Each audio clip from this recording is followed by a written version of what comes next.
In this video, we're going to talk about an alternating series. An alternating series, remember, is one that simply alternates positive and negative. And this adds a bit of a wrinkle to it because we don't just say as simply as converge or diverge, but we go a little further. We say that something diverges or it converges absolutely or conditionally. Now, here's the thing that's a little odd about this. If the sequence, not the series, but the sequence has a limit of 0, the series converges. Now, we go a little further, and remember, this is only for alternating series. If the sequence converges, the series converges. That hasn't been the case in the past. If the series would converge without the alternating piece, then we say the series converges absolutely. If you take the alternating piece away and it would no longer converge, then we say it converges conditionally. Let's do two examples, two that we've played with a little bit already. So here we've got an alternating series, right? -1 to the first, this is how we usually see them, 1 over n. Okay. Now, I just ignore all the stuff except the kind of base sequence. I ignore the alternating piece, I ignore the fact that it's a series, and I just say, does 1 over n, just 1 over n, does that have a limit of 0?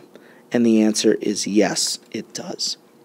So what that tells me is that this series, this alternating series, converges.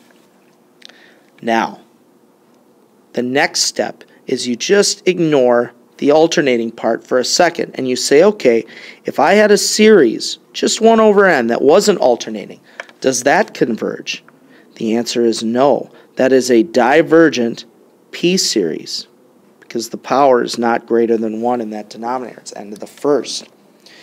So, here's what this means, that even though it converges, it only converged because of this alternating part. So we say that it converges conditionally.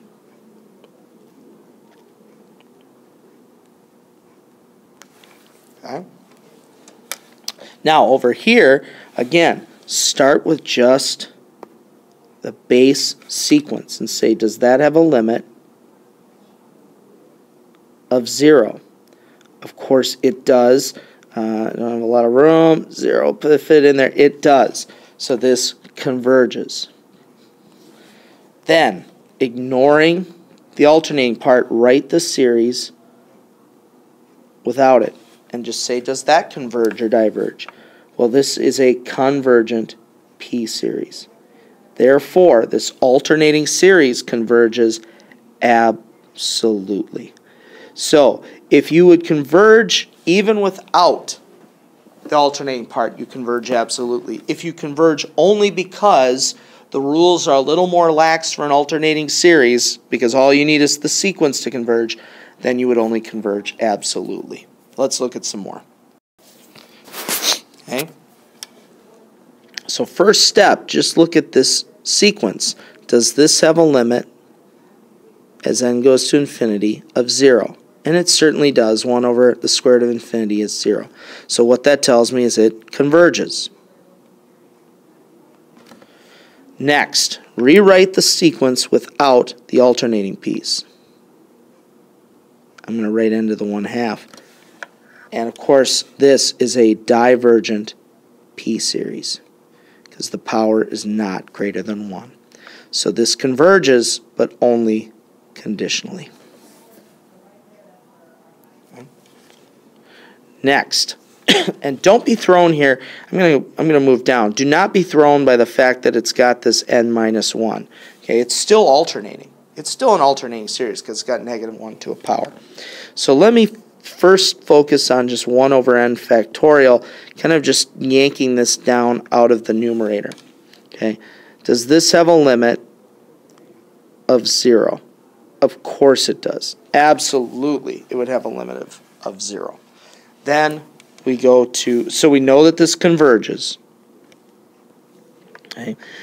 Then we rewrite the series. We say, okay, 1 over n factorial. How about that? Well, the best test to usually use for a factorial is ratio test. So let's just check real quick. We've got 1 over n factorial. We've got the current term. We've got the next term.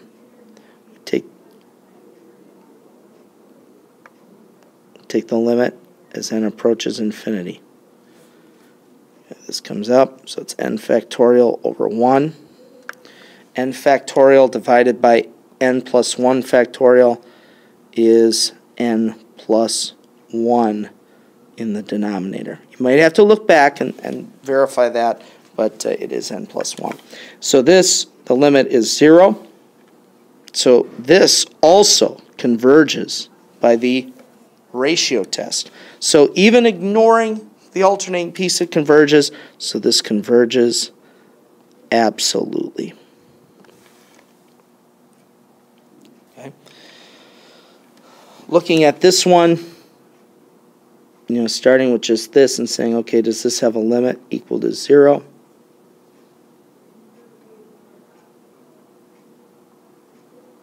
The answer is yes. You could verify that with L'Hopital's rule, but it is yes. Okay, so I'm putting a little check mark there. So this thing converges, and then you have to check, is it absolute or is it conditional? So we ignore this. We set up a new series without it, and we just judge that. Again, with the power, I like to use ratio tests. So let's, I'm gonna be pressed for room, but let me see if I can't fit it in here. N over e to the n. On top we got n plus 1 over e to the n plus 1.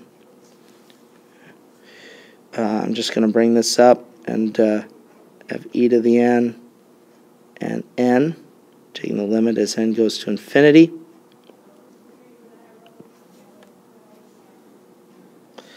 Do a little work here. This cancels. So I have n plus 1 over en. The limit is 1 over e, which is less than 1. So this also converges. So this converges. So you don't need the alternating piece to make it converge. So we say that this thing converges absolutely.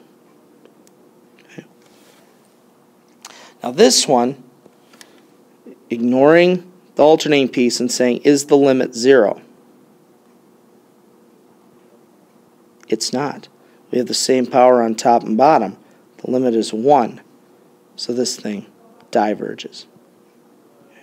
So again, let's just recap this, what we look for. We start by looking at the sequence, just the sequence inside the series, and saying, does this have a limit of 0? If it does, we know that the alternating series converges, and we proceed. If it doesn't, we're done.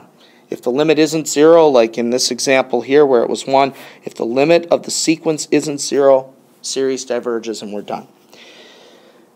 Once we know it converges, we ignore the alternating piece. We drop that out and we say, okay, if I didn't have the alternating piece, if I just had the series, would that converge?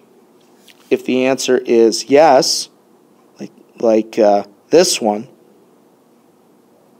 then we say that the alternating series converges absolutely. If the answer is no, like this one, we say that the series converges, but only conditionally. Let's look at one more. I just put this one in here because it's not immediately apparent that this is an alternating series. And what I want you to see is that if you start actually plugging in some terms here, it starts, notice at 2, the cosine of 2 pi is 1. So the first term would be 1 over 2. The cosine of 3 pi is negative 1. The cosine of 4 pi is 1. And 5 pi, and so on. So that cosine of n pi, that actually makes it an alternating series. Now, if you kind of ignore that, again, ignore the alternating piece. This is what makes it alternating. Think about just 1 over n. Does that have a limit as we go to infinity of 0? It does. So we know that this thing converges. However, we know that 1 over n, the series, is a divergent p-series. So this thing may converge, but only conditionally.